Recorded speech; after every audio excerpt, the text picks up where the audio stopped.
I have photographed sites of gun violence in all 50 states and Washington, D.C.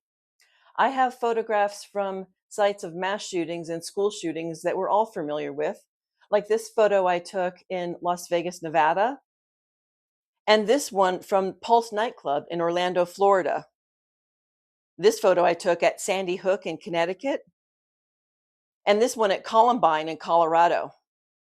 I also photographed sites of historic shootings like the Grassy Knoll in Dallas, Texas, where John F. Kennedy was assassinated, and the Lorraine Motel in Memphis, Tennessee, where Martin Luther King Jr. was assassinated. But the majority of my 250 photographs are about everyday shootings. This is gun violence that doesn't necessarily make the news.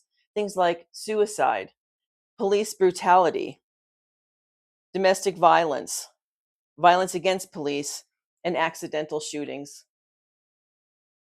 I was inspired to start this project when a box of 1,000 rounds of ammunition was mistakenly delivered to my address. So I went out one day and there was this box of bullets sitting on my doorstep. And my first thought was, who knew you could order bullets online? I didn't even know that was a thing.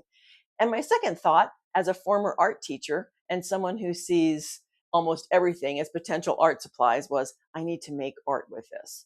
But probably not best with live ammunition. So instead, I go to firing ranges to collect spent bullet casings and I paint them and then I photograph them at sites of gun violence. Here's what my bullet casings look like when they're all painted.